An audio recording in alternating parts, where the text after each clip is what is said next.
Students, आज हम basic accounting term की सेकेंड क्लास को स्टार्ट करेंगे, जिसमें हम सबसे इम्पॉर्टेंट जो हमारा टॉपिक है, दो इम्पॉर्टेंट टॉपिक्स हैं हमारे एसेट्स एंड लायबिलिटीज। उसमें मैं एसेट्स को इंक्लूड करना चाहूँगी। पहले मैं ट्रांजेक्शन का मीनिंग आपको बताना चाहूँगी, जो हमने लास्ट क्लास में भी एक बार इंक्लूड किया था कि ट्रांजेक्शन क्या है, दो या दो से ज़्यादा एंटिटीज़ के बीच में। एंटिटीज़ यहाँ पे मैं किसी पर्सन को भी ले सकती हूँ, किसी बिजनेस को भी ले सकती हूँ।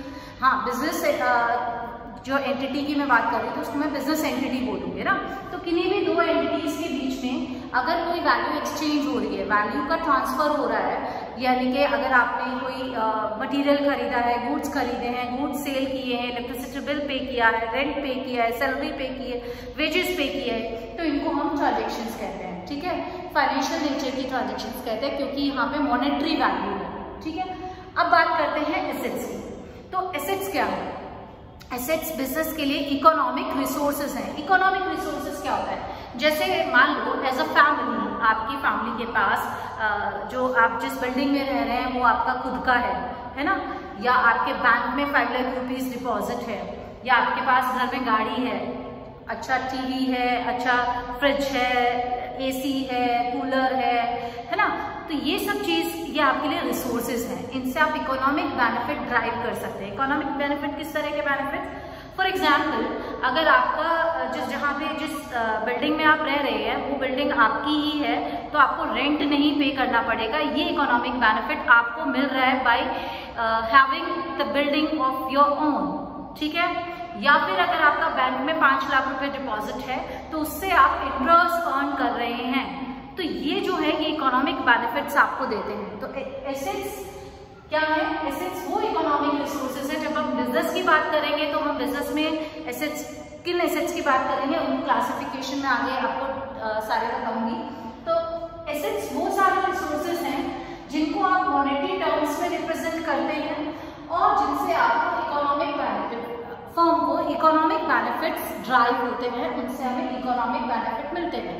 ठीक है, तो इकोनॉमिक बेनिफिट किस वे में, या तो आपको कैश मिल जाएगा या आपको कैश पे नहीं करना पड़ेगा। ठीक है, फॉर एग्जाम्पल, अगर आपकी खुद की मशीनरी है तो आपको मशीनरी रेंट पे लेने की जरूरत नहीं पड़ेगी, तो ये इकोनॉमिक बेनिफिट, और मशीनरी आपको प्रोडक्शन करके देगी तो वो भी इकोनॉमिक बेनिफिट आपको मिलेगा। ठीक है, तो एसेट्स को ब्रॉडली हम दो कैटेगरी में डिवाइड कर रहे हैं, current assets and non current assets.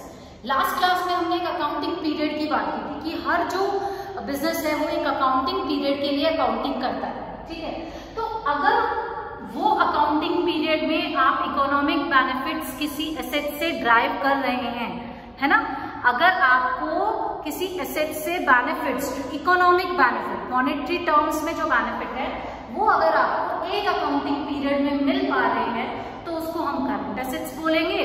ठीक है, और अगर वो एक से ज्यादा अकाउंटिंग पीरियड का टाइम ले रहा है इकोनॉमिक बेनिफिट्स देने में, या एक से ज्यादा अकाउंटिंग पीरियड तक वो आपको इकोनॉमिक बेनिफिट्स दे रहे हैं, तो उसको हम कहेंगे नॉन करंट एसेट्स।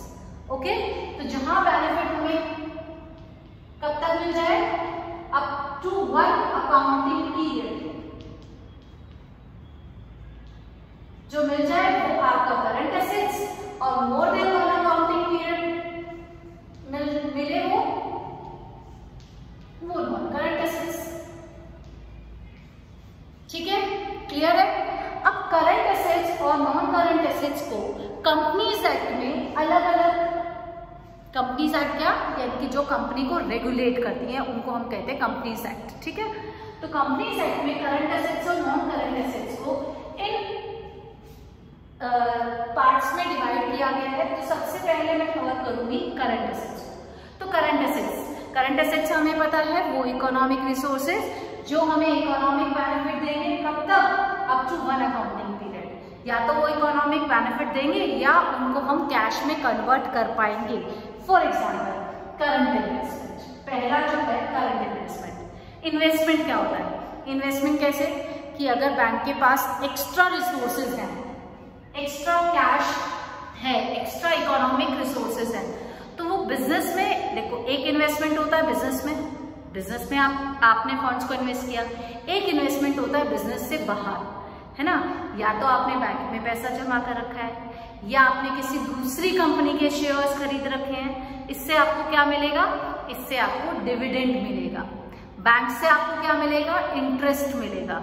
डिविडेंड क्या होता है, देखो अगर आप किसी कंपनी के शेयर्स खरीदेंगे तो कंपनी अपने प्रॉफिट्स को बांटेगी और वो जो प्रॉफिट्स आपके हिस्से में आएगा, जितने आपने शेयर्स खरीद रखे हैं, उसको हम बोलते हैं डिविडेंड, DIVIDEND, डिविडेंड, है ना। तो करंट इन्वेस्टमेंट क्या है कि अगर पहले मैं इन्वेस्टमेंट की बात कर रही हूँ। इन्वेस्टमेंट क्या है कि अगर आपने किसी बैंक में पैसा डाल रखा है, इन्वेस्ट कर रखा है, किसी पोस्ट ऑफिस में आपने अमाउंट डिपॉजिट कर रखा है, अगर आपने किसी कंपनी के शेयर्स खरीद रखे हैं, अगर आपने किसी कंपनी को लोन दे रखा है, ठीक है, तो वो लोन किस फॉर्म में, डिबेंचर्स के फॉर्म में। ये सब आप पढ़ेंगे बिजनेस स्टडीज में, शेयर एंड डिबेंचर। शेयर इनके जब आप किसी कंपनी में कैपिटल डालते हैं, और डिबेंचर ये यानी कि जब आप किसी कंपनी में लोन डालते हैं, ठीक है, तो उससे आपको या इंटरेस्ट मिलेगा या डिविडेंड मिलेगा। उससे इकोनॉमिक बेनिफिट क्या मिल रहा है आपको, या इंटरेस्ट मिल रहा है या डिविडेंड मिल रहा है, पैसे मिल रहे हैं ना। तो अगर ऐसी इन्वेस्टमेंट जो आपको 1 साल के अंदर वापस कैश में आ जाए, है ना, मान लो आपने बैंक में FD कराई है 4 महीने के लिए, ओके, तो वो 4 महीने के बाद हमें कैश मिल जाएगा, इंटरेस्ट भी मिल जाएगा और कैश भी मिल जाएगा। तो वो हमारी इन्वेस्टमेंट कौन सी इन्वेस्टमेंट हो जाएगी, करंट इन्वेस्टमेंट हो जाएगी। अगर आपने किसी कंपनी के शेयर्स खरीदे हैं, क्योंकि आजकल कंपनी के जो शेयर्स हैं वो आप इजीली बेच सकते हैं इन द स्टॉक मार्केट। वैसे कंपनी उस पैसे को कभी वापस नहीं करेगी जब तक कंपनी चलती रहेगी, लेकिन आप उस शेयर्स को बेच सकते हैं स्टॉक मार्केट में। तो ऐसे शेयर्स को भी हम करंट इन्वेस्टमेंट कैटेगरी में डाल सकते हैं, क्योंकि वो जो शेयर्स हैं वो इजीली सेल आउट, अगर कोई कंपनी ऐसे के शेयर्स खरीदे हैं जो इजीली बिक रहे हैं मार्केट में, जिनकी अच्छी डिमांड है ना, तो वो भी आपने करंट इन्वेस्टमेंट में ले लिया। तो क्लियर है कि अगर आपने कोई भी इन सबको, जो शेयर डिबेंचर की मैंने बात की ना, इन सबको हम सिक्योरिटीज बोलते हैं। इन होल हम क्या बोलते हैं, वो सिक्योरिटीज बोलते हैं, ठीक है। अगर मैं कहूँ किसी हमने सिक्योरिटीज में इन्वेस्ट किया है, यानी शेयर्स में इन्वेस्ट किया है, डिबेंचर्स में इन्वेस्ट किया है, ठीक है, या अदर देन दिस, तो ये सारी जो डिटेलिंग है वो आप बिजनेस स्टडीज में अच्छे से पढ़ेंगे। तो सिक्योरिटीज में अगर आपने पैसा डाला हुआ है, बैंक में आपने शॉर्ट टर्म के लिए पैसा डाला हुआ है, कम टाइम के लिए, अप टू 1 अकाउंटिंग पीरियड के लिए, तो उसको हम कहेंगे करंट इन्वेस्टमेंट। इससे हमें क्या इकोनॉमिक बेनिफिट मिल रहे हैं, इससे हमें या इंटरेस्ट मिल रहा है या हमें डिविडेंड मिल रहा है। क्लियर है। उसके बाद मैं बात करती हूँ इन्वेंट्रीज की। इन्वेंट्री क्या है, आपने एक वर्ड पढ़ा था स्टॉक लास्ट क्लास में, है ना, कि जब हमारे गुड्स जो हैं वो अगर left unsold at the end of accounting period, यानी कि अकाउंटिंग पीरियड के एंड में अगर हमारे गुड्स जो हैं वो बिना बिके रह गए तो उसको हम स्टॉक कहते हैं, है ना। तो इन्वेंट्री बेसिकली स्टॉक है, लेकिन स्टॉक तो गुड्स का होता है।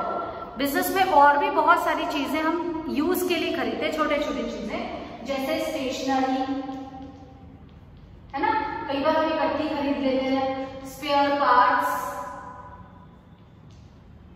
लूज टूल्स, है ना, जो मशीनरी में काम आते हैं। स्पेयर पार्ट्स जो है या लूज टूल्स जो हैं, ये मशीनरी में काम आते हैं। अगर हमने ये बहुत ज्यादा कंजम्पशन के लिए खरीदा था और एंड में वो कंज्यूम होने से रह गया, वो भी इन्वेंट्री का एक हिस्सा होता है। यानी कि इन्वेंट्री जो है वो ब्रॉडर टर्म है in comparison to stock. Stock में हम सिर्फ गुड्स को इंक्लूड करते हैं और इन्वेंट्री में हम इन सब चीजों को भी इंक्लूड कर लेते हैं, ठीक है। तो इससे क्या इकोनॉमिक बेनिफिट मिलेगा, बाद में सेल हो जाएंगी, अगले साल सेल हो जाएंगी, ठीक है। ऐसा इसका मतलब ये नहीं कि इस साल अगर इन्वेंट्री है तो अगले साल नहीं होगी, इन्वेंट्री होगी, लेकिन वो वाली नहीं होगी जो पिछले साल थी, रोटेट हो जाएगी, चेंज हो जाएगी, ओके। अब है ट्रेड रिसीवेबल। लास्ट क्लास में हमने डेटर्स की बात की। डेटर्स वो लोग हैं जिनको हम उधार सामान बेचते हैं, we sold goods to them on credit, ठीक है, वो डेटर्स है।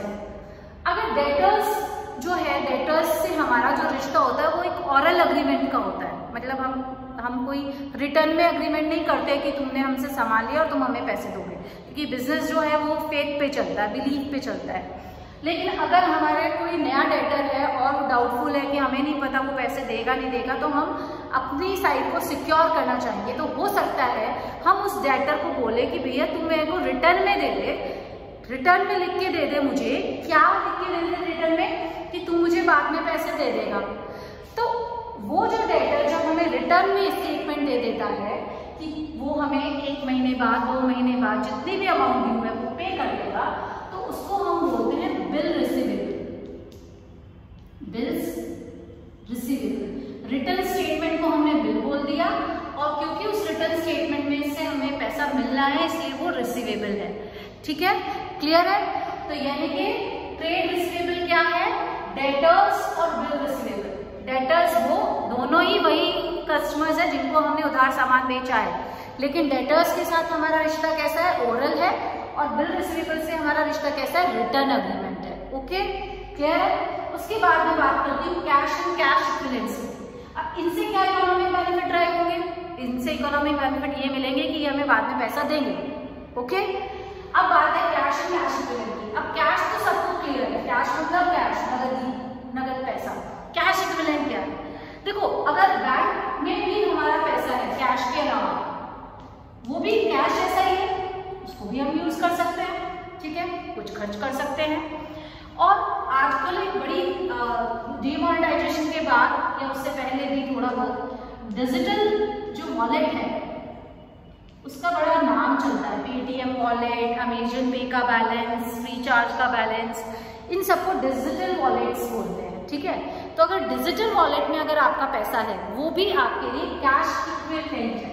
कैश इक्विवेलेंट का मतलब क्या है कि कैश जैसा कुछ जो कैश के इक्वली यूज हो जाए।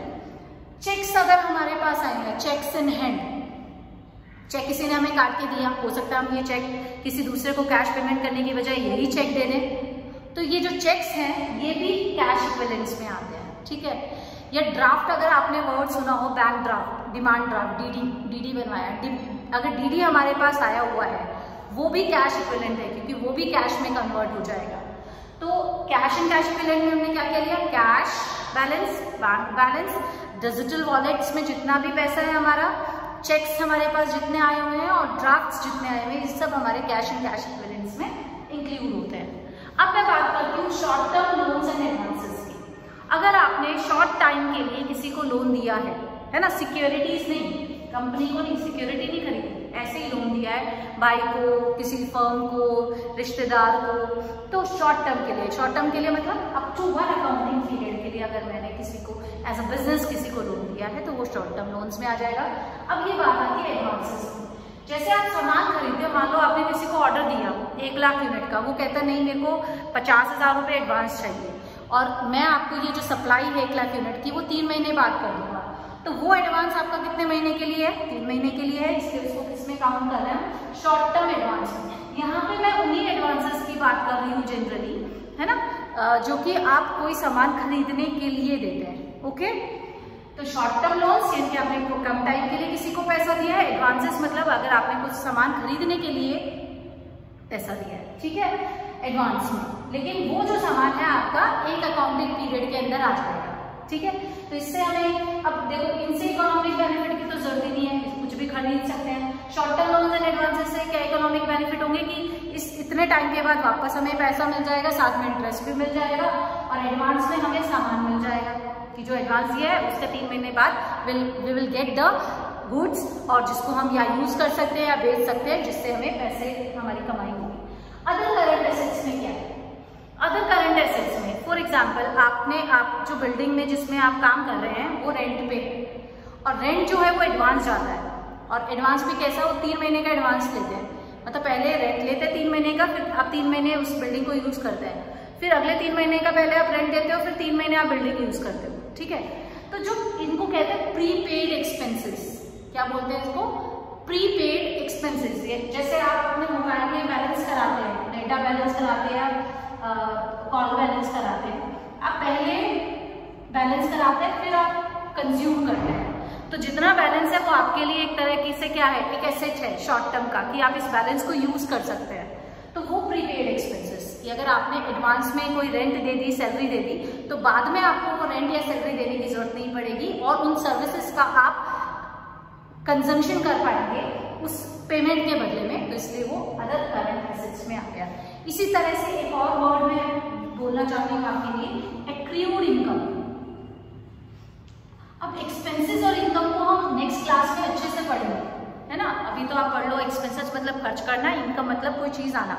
एक्रूड इनकम, मान लो आपने किसी को लोन दिया शॉर्ट टर्म के लिए, है ना, और उसने कहा कि भाई ठीक है, तुम मान लो 50,000 का लोन आपने दिया, और 50,000 का लोन देने के बाद उसने कहा कि फिर 50,000 का लोन तो तू वापस ले ले, वापस देने के टाइम इसका जो 1,000 का इंटरेस्ट बन रहा है वो मैं आपको 10 दिन के बाद दे दूंगा, या 1 महीने के बाद दे दूंगा, या 2 महीने के बाद दे दूंगा।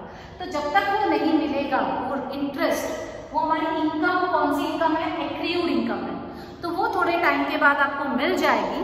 इसलिए इसको हम क्या बोलते हैं, अदर करंट एसेट्स बोलते हैं, क्योंकि वो बेनिफिट आपको थोड़े एक अकाउंटिंग पीरियड के अंदर मिलेगा, अभी नहीं मिला। ओके, अब मैं बात करती हूँ नॉन करंट एसेट्स की। करंट एसेट्स क्लियर हो गई, 6 चीजें, current investment, inventory, trade receivables, cash and cash equivalents, short term loans and advances and other current assets. इस अदर करंट एसेट्स और इस अदर नॉन करंट एसेट्स में एक और चीज इंक्लूड होगी, जो जब मैं एक्सपेंसेस आपको टॉपिक पढ़ाऊंगी तब मैं आपको बताऊंगी कि देखो ये हिस्सा आप अदर करंट एसेट्स या अदर नॉन करंट एसेट्स में लिख पाएंगे, ठीक है। क्योंकि अकाउंट ऐसे, क्योंकि अकाउंट्स टोटली नया सब्जेक्ट आपके लिए, कुछ चीजें बहुत कोरिलेटेड है, वो आप एक के बिना दूसरी नहीं समझ सकते, है ना, और एक साथ समझाना बहुत मुश्किल होता है, तो इसलिए आप स्टेप बाय स्टेप पढ़ें। अब मैं बात करूंगी नॉन करंट एसेट्स की। नॉन करंट एसेट्स क्या होता है, मतलब जिनके वो इकोनॉमिक रिसोर्सेज, जिनके इकोनॉमिक बेनिफिट आप एक अकाउंटिंग पीरियड से ज्यादा टाइम तक ले सकते हैं, तो उसको हम कहते हैं नॉन करंट एसेट्स है। यानी कि इनका जो कन्वर्जन इनटू कैश है वो 1 साल के बाद तक भी होगा। इसमें हमने 5 कैटेगरी भले ही दी है, लेकिन ये ज्यादा ब्रॉडर है। पहला जो एसेट है हमारा है फिक्स्ड एसेट। फिक्स्ड एसेट 4 खुद की कैटेगरी में डिवाइड होता है, tangible, intangible, capital work in progress, intangible asset, under development. पहले मैं इन दोनों को बताना चाहूंगी, टेंजिबल और इनटेंजिबल क्या होता है। देखो, टेंजिबल वो एसेट होती है जिनको हम देख छू सके, और इनटेंजिबल वो एसेट होती है जिनको हम देख छू नहीं सकते। अब कहोगे जो देख छू नहीं सकते वो कैसे एसेट हुई, उनको देख नहीं छू नहीं सकते लेकिन उनसे इकोनॉमिक बेनिफिट्स मिलते हैं, इसलिए उनको हम एसेट्स कैटेगरी में डालते हैं, ठीक है। तो मैं टेंजिबल और इनटेंजिबल एसेट्स को डिटेल में आपको बताना चाहूंगी। तो वो कौन सी है, टेंजिबल एसेट्स जो है,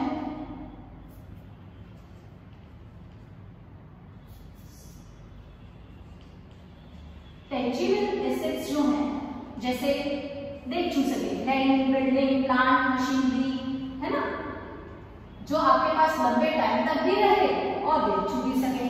और इंटेंजिबल एसेट्स क्या होती हैं, जिनको आप देख छू नहीं सके लेकिन वो आपको इकोनॉमिक बेनिफिट्स दे रही है। For example goodwill. गुडविल क्या होती है, गुडविल मतलब आपकी रेपुटेशन मार्केट में अच्छी है।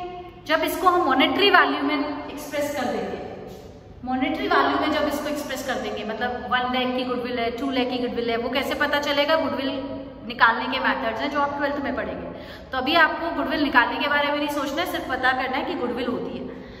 गुडविल क्या है, आपकी रेपुटेशन मार्केट में अच्छी है, जिसको हमने मॉनेटरी टर्म्स में कैलकुलेट कर दिया है, और उससे आपको ज्यादा कस्टमर मिल रहे हैं, ज्यादा सेल्स मिल रही है, ज्यादा प्रॉफिट मिल रहे हैं, तो यानी कि आपकी sales in comparison to competitors, तो उसको हम कहते हैं गुडविल, है ना।